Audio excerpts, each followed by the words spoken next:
Hello दोस्तों, मैं हूं आपकी दोस्त वंदना और मेरे इस यूट्यूब चैनल लीगल चॉइस में आप सबका स्वागत है। दोस्तों, आजकल इतने सारे करंट इश्यूज चल रहे हैं कि जिन पर मैं बोलना चाहती हूं, लेकिन मेरे पास इतना समय ही नहीं है कि सबके ऊपर अलग अलग वीडियो बना सकूं। तो मैंने सोचा कि क्यों ना एक ही वीडियो के अंदर कई सारे करंट इश्यूज के बारे में आप लोगों से बात की जाए। तो कई सारे इश्यूज एक साथ लेने की वजह से ये रिपोर्ट थोड़ी सी लंबी हो जाएगी। इसको पूरा देखिएगा, बहुत कुछ सुनने को मिलेगा, बहुत कुछ जानने को मिलेगा। सबसे पहले बात करते हैं बिल्किस बानो के केस के बारे में। सुप्रीम कोर्ट के सामने एक लेटर आया है जो कि जॉइंट सेक्रेटरी ने अंडर सेक्रेटरी मयूर सिंह बघेला को लिखा है। उसमें लिखा है कि सीआरपीसी के सेक्शन 435 के तहत जो अपराधी थे उनको समय से पहले ही छोड़ दिया जाता है। इसका मतलब क्या है? मतलब ये है कि होम मिनिस्ट्री के ऑर्डर से ही उन 11 अपराधियों को छोड़ा गया। इससे रिलेटेड एक ट्वीट भी मैं आप सबको दिखाना चाहती हूँ जो कि लाइव लॉ चैनल की तरफ से किया गया है। देखिए इस ट्वीट में क्या लिखा है।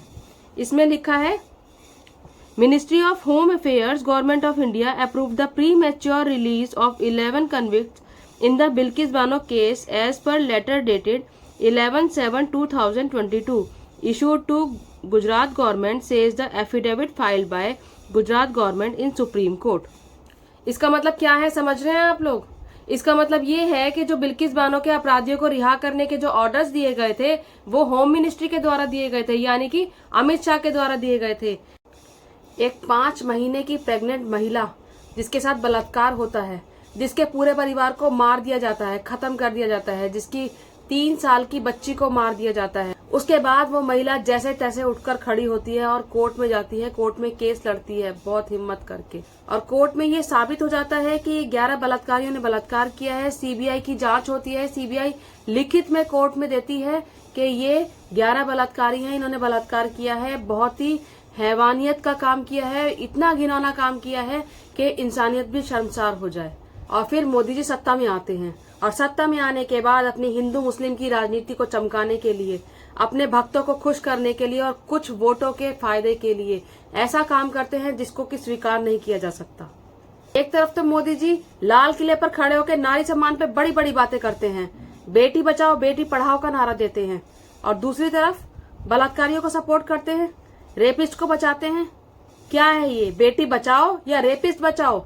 ये तो रेपिस्ट बचाओ पार्टी बन चुकी है।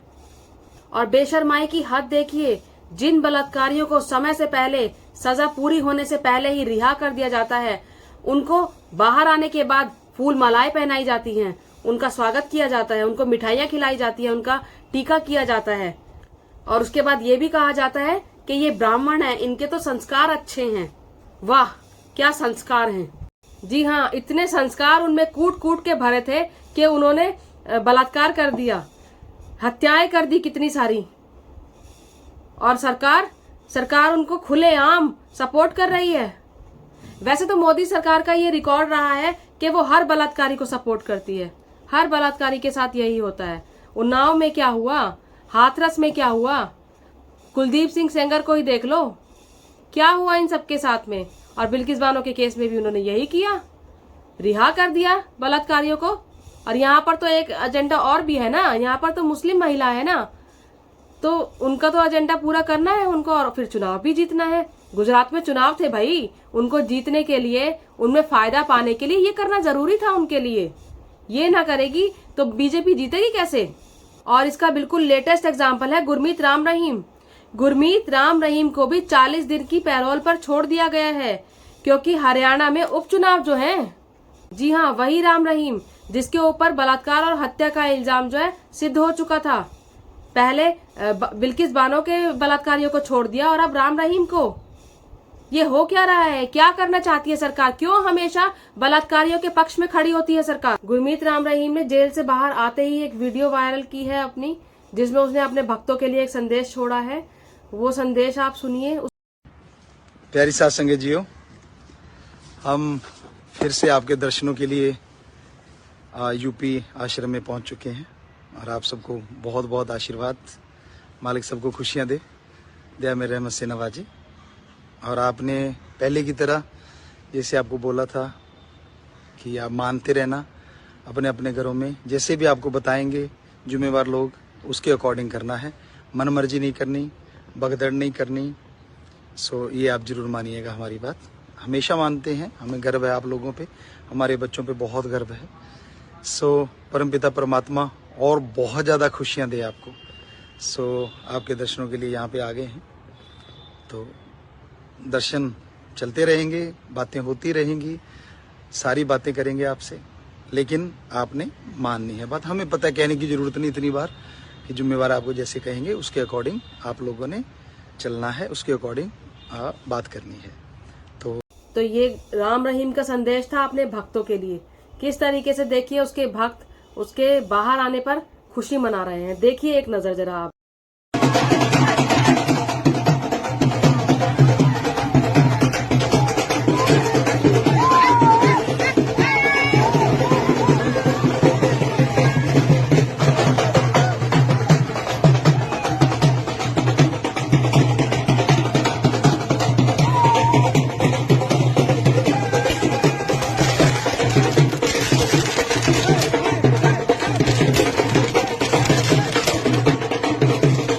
और गुरमीत राम रहीम के बाहर निकलते ही भाजपा की करनाल की मेयर रेणु बाला गुप्ता जल्दी से उनसे आशीर्वाद लेने निकल गई, पहुंच गई उनके दरबार में। आगे आवाज आगे। पिताजी मेयर रेणु बाला गुप्ता करनाल से पिताजी बात कर रहे हैं। हाँ बेटा करवाइए। धन धन सतगुरु तेरा ही आसरा। आशीर्वाद बेटा, बहुत स्वागत बेटा जी। पिताजी आपका आशीर्वाद बना रहे। जी बेटा। और पहले भी आप करनाल आए थे और स्वच्छता का जो संदेश आपने दिया था उससे करनाल आगे बढ़ा है, और आगे भी आप आकर करनाल को आगे बढ़ाएं।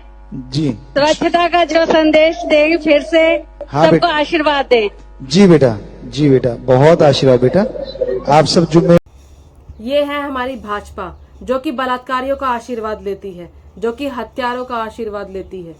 जहां हमारे देश के नेता बलात्कारियों और हत्यारों से आशीर्वाद लेते हो, उनका साथ देते हो, उनको सपोर्ट करते हो, तो कहां से हमारा देश तरक्की करेगा, कहां से हमारा देश आगे बढ़ेगा। बिल्किस बानो के अपराधी भी पहले पैरोल पर कई कई महीनों तक जेल से बाहर रहे हैं।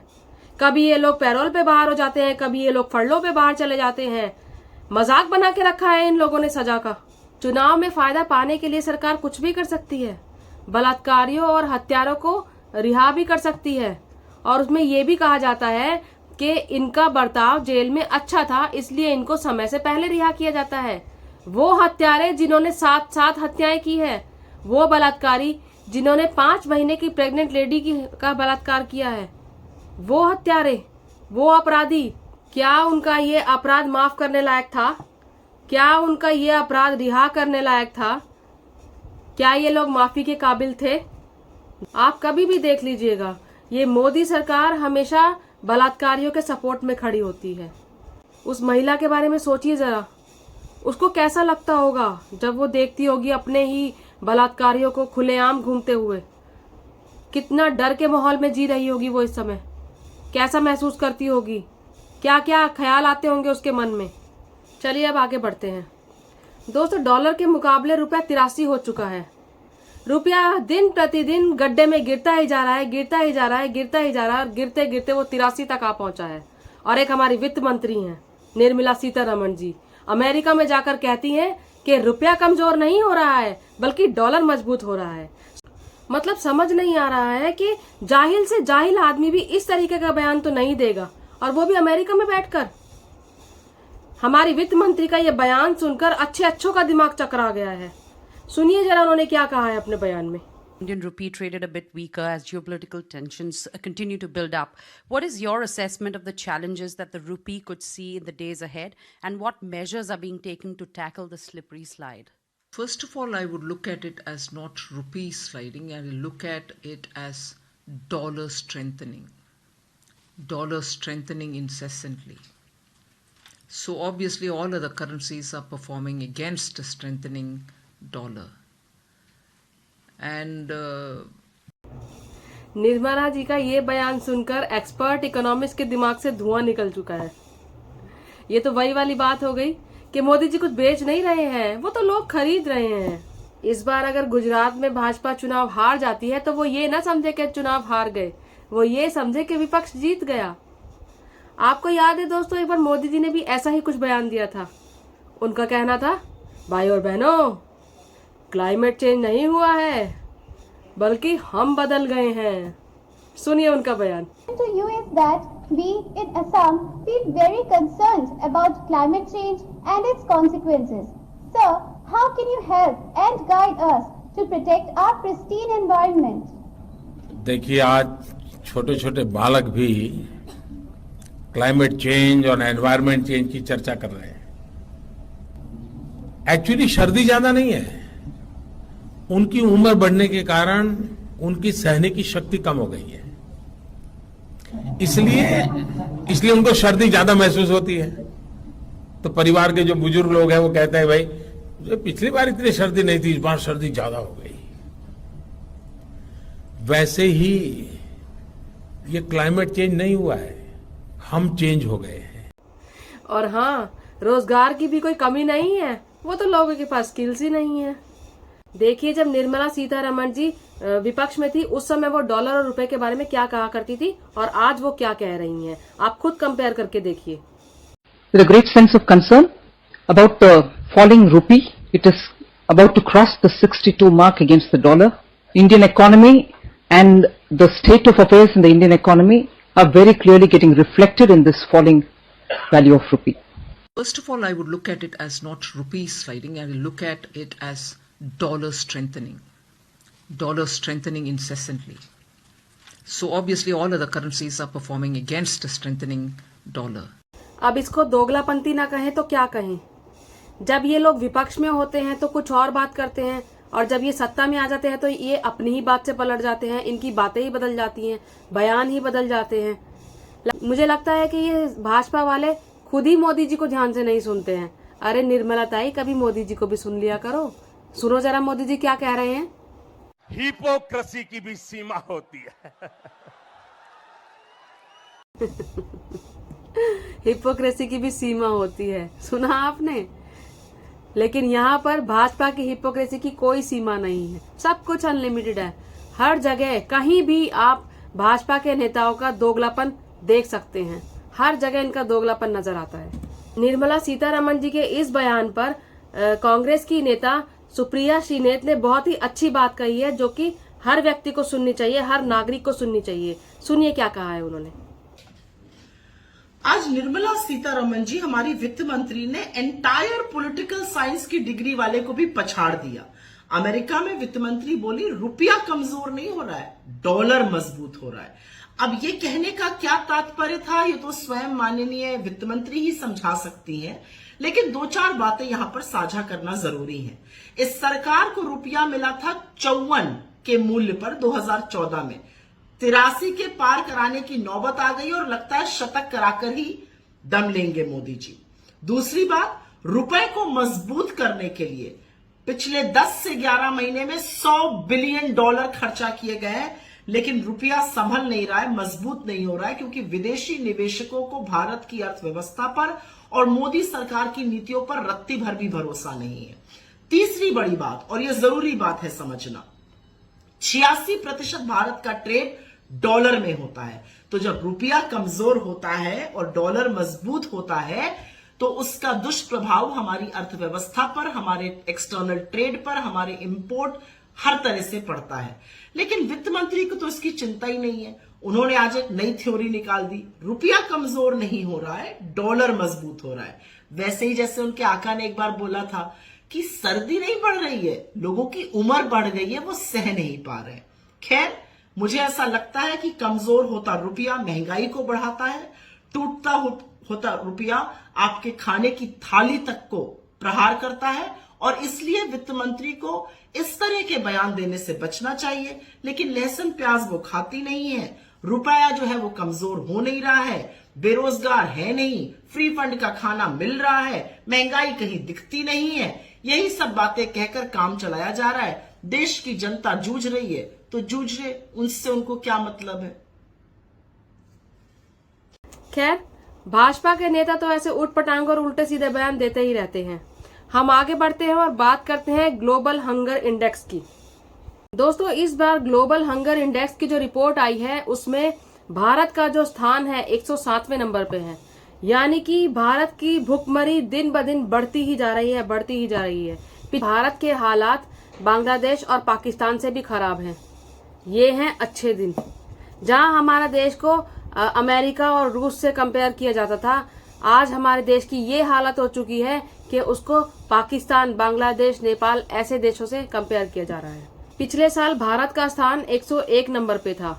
ये और भी पिछले कुछ सालों के रिकॉर्ड देखिए और देखिए भारत किस तरीके से साल दर साल नीचे की तरफ खिसकता जा रहा है और अब जाके 107 नंबर पे आ गया है। लेकिन आप पिछले कुछ सालों से देख रहे होंगे, खासकर पिछले 7-8 सालों से ये चीज देख रहे होंगे कि कोई भी इंटरनेशनल रिपोर्ट आती है तो मोदी जी उसको सिरे से खारिज कर देते हैं और कहते हैं कि ये जो रिपोर्ट है ये भारत को बदनाम करने की साजिश है, भारत को बदनाम करने की कोशिश की जा रही है, भारत का नाम खराब करने की कोशिश की जा रही है। और यही बात उनकी गोदी मीडिया और उनके अंधभक्त भी रिपीट करते हैं। इसी तरीके से जब इस बार भी ग्लोबल हंगर इंडेक्स की जब रिपोर्ट आई तो मोदी जी का फिर वही कहना था कि भारत को बदनाम करने की कोशिश की जा रही है, भारत की छवि खराब करने की कोशिश की जा रही है, और उन्होंने इसको सिरे से खारिज कर दिया। इस रिपोर्ट को देखकर भी मोदी सरकार बुरी तरीके से बौखला गई है, बुरी तरीके से भड़क गई है। और भड़के भी क्यों ना, उनकी पोल जो खुल जाती है, ये इंटरनेशनल रिपोर्ट जो होती हैं, ये मोदी सरकार की पूरी पोल खोल देती है। अब उन्होंने इंडियन मीडिया तो पूरी के पूरा खरीद रखा है, लेकिन इंटरनेशनल मीडिया तो नहीं खरीद सकते ना। अब इंटरनेशनल मीडिया जब उनकी पोल खोलती है तो वो उनकी रिपोर्ट्स को पूरी तरीके से खारिज कर देते हैं। इसमें आप ये भी कह सकते हैं कि भुखमरी नहीं है हमारे देश में, वो तो लोगों ने वर्त ज्यादा रखना शुरू कर दिया है। मैं ये कहना चाहती हूँ कि क्या मिलेगा इंटरनेशनल रिपोर्ट में, भारत की छवि को खराब करके उन्हें क्या मिलने वाला है? ऐसी क्या दुश्मनी है भारत से जो भारत को ही बदनाम करने की कोशिश की जा रही है? और तो कोई सा भी देश खारिज नहीं करता इस चीज को, तो सिर्फ मोदी जी ही क्यों खारिज करते हैं? क्यों ऐसा कहा जाता है? पहले भी तो इन्हीं रिपोर्ट्स को फॉलो किया जाता था। 2014 से पहले जो जब मनमोहन सिंह की सरकार थी या और कोई भी सरकार थी, तो इन्हीं इंटरनेशनल रिपोर्ट्स को माना जाता था, इन्हीं को स्वीकार किया जाता था। तब भी भारत को बदनाम करने की कोशिश होती होगी, या फिर अभी जब से मोदी सरकार आई है तभी से ही भारत को बदनाम करने की कोशिश की जा रही है? मोदी जी भी तो यही बात कह रहे थे कि 135 करोड़ जनता में से 80 करोड़ जनता को हम फ्री में राशन बांट रहे हैं। और ये रिपोर्ट भी तो यही कह रही है कि कितनी भुखमरी आ चुकी है हमारे देश में। तो अब इस चीज को एक्सेप्ट क्यों नहीं कर रहे हैं? जो बात आप कह रहे थे वही बात ये रिपोर्ट कह रही है, तो अब इसको खारिज क्यों किया जा रहा है? दोस्तों, हमारे मोदी जी ने अर्थव्यवस्था की ऐसी वाट लगा के रखी है कि जितनी भी विदेशी कंपनियां थी उन्होंने हमारे देश में इन्वेस्ट करना बंद कर दिया है। और जब इन्वेस्ट करना बंद कर दिया है तो हमारे जो देश का जो विदेशी मुद्रा कोष है उसमें कमी आने लगी है, और इसी वजह से जो रुपए की कीमत है वो घटने लगी है। यानी कि रुपए जो है डॉलर की वैल्यू बढ़ती जा रही है और रुपए की कीमत घटती जा रही है। इसको और अच्छे से समझने के लिए मेरी एक वीडियो मैंने इसके ऊपर बनाई है, डॉलर और रुपए के ऊपर, बहुत ही अच्छे से उसमें डिटेल में सब कुछ समझाया है। मैंने उसका डिस्क्रिप्शन बॉक्स में लिंक दिया है, आप वहां जाकर उस वीडियो को देख सकते हैं। उससे आपको बहुत अच्छे से इनका रिलेशन समझ में आ जाएगा। दोस्तों, डॉलर के मुकाबले जब रुपए की कीमत घटती जाती है, उसकी वैल्यू डाउन होती जाती है, तो वो हमारे देश के लिए बहुत ही नुकसानदायक स्थिति होती है। ऐसा जब होता है जब बाहरी कंपनियां हमारे देश में इन्वेस्ट करना बंद कर देती हैं। इस चीज को आपको समझना होगा। जैसे हर देश का एक विदेशी मुद्रा कोष होता है जिसमें कि विदेशी मुद्रा रखी जाती है, तो जितना भी कारोबार किया जाता है उसमें से कम 84% कारोबार जो है वो डॉलर में किया जाता है। तो उस जो विदेशी मुद्रा कोष होता है उसके अंदर जब डॉलर की संख्या कम होती जाती है, डॉलर घटता जाता है, विदेशी मुद्रा घटती जाती है, तो हमारी रुपए की कीमत उतनी ही गिरती जाती है। तो जब विदेशी कंपनियों ने हमारे देश में इन्वेस्ट करना बंद कर दिया तो हमारे देश का जो विदेशी मुद्रा कोष है उसमें कमी आने लगी है। इसी वजह से हमारे देश का रुपया जो है वो गिरता जा रहा है। ये बात अमेरिका के एक अखबार से साबित होती है जिसमें कि एक विज्ञापन दिया गया है। इस विज्ञापन पर भी बवाल हुआ है। पहले आप विज्ञापन देखिए क्या है। ये अमेरिका के ओरिजिनल अखबार की कटिंग है। इस अखबार के विज्ञापन में वित्त मंत्री निर्मला सीतारमण, सुप्रीम कोर्ट के जज और प्रवर्तन निदेशालय के अधिकारी यानी कि ईडी के अधिकारी और अन्य अधिकारियों को वांटेड बताया गया है और उन पर प्रतिबंध लगाने की मांग की गई है। 13 अक्टूबर के इस अखबार में लिखा है कि मिलिए उन लोगों से जिन्होंने भारत को निवेश के लिए एक असुरक्षित जगह बना दिया है, और इनमें 11 लोगों को पर प्रतिबंध लगाने की मांग की गई है। और विज्ञापन की हेडिंग है मोदी मैग्नेट्स की। इसमें उन लोगों को दिखाया गया है जिनकी वजह से विदेशी कंपनियां भारत में इन्वेस्ट करने से भी डर रही हैं। और बात सही भी है, जब भारत के ही लोगों पर जीएसटी लगाया जा रहा है, खाने पर जीएसटी लगाया जा रहा है, खाने की चीजों पर, दूध की चीजों पर, दूध से बनी हुई चीजों पर जीएसटी लगाया जा रहा है, तो फिर कहाँ से लोग इन्वेस्ट करेंगे, कहाँ से विदेशी कंपनियां इन्वेस्ट करने के लिए आएंगी। और अब तो अमूल और मदर डेयरी ने फिर से अपने रेट बढ़ा दिए हैं, लेकिन हाँ, गुजरात में रेट नहीं बढ़े हैं। अरे वहाँ चुनाव है ना, इसलिए। इस विज्ञापन से पता चलता है कि कैसे मोदी सरकार का बज रहा है, जी हाँ, डंका। अब इस पर भी विवाद हुआ, इस पर भी ये कहा गया कि भारत की छवि खराब करने की कोशिश की गई है, इसमें पॉलिटिकल एंगल है और पता नहीं क्या क्या, लेकिन सब कुछ सामने है। जीएसटी हर चीज पे लगाया गया है, बस आपके सांस लेने पर जीएसटी नहीं लगा है। अगर आपके सांस लेने पर भी जीएसटी लग जाए तो फिर तो जिंदगी का आनंद ही आ जाए। अब आप ये देखिए कि चाहे बलात्कारियों को सपोर्ट करने की बात हो या फिर निर्मला सीतारमण के बयान की बात हो, किन बातों से हमारा देश बदनाम हो रहा है। कौन है वो जो पूरे दुनिया के सामने हमारे देश की छवि खराब कर रहा है, उसका मजाक बनवा रहा है। क्या इन बयानों से, इस तरीके के बयानों से या फिर इस तरीके की हरकतों से, बलात्कारियों को सपोर्ट करने से हमारा देश का नाम बदनाम नहीं होता? क्या इमेज बनती है भारत की और देशों के सामने, पूरी दुनिया के सामने क्या इमेज बनती है जब इस तरीके की बातें उनके सामने आती हैं। बहुत जरूरी है हमें सजग रहने की, सरकार की नीतियों को समझने की, सरकार से सवाल करने की। सवाल करना हमारा अधिकार है, इस अधिकार को हमसे कोई नहीं छीन सकता। तो इस अधिकार का इस्तेमाल कीजिए, सरकार से सवाल कीजिए, जो सत्ता में है उनसे सवाल कीजिए, हिम्मत कीजिए, आगे बढ़िए और गलत के खिलाफ आवाज उठाइए और सही का साथ दीजिए। आप इस बारे में क्या सोचते हैं कमेंट बॉक्स में जरूर बताइएगा। मेरी इस वीडियो को लाइक कीजिएगा, शेयर कीजिएगा और मेरे चैनल को सब्सक्राइब जरूर कीजिएगा। धन्यवाद।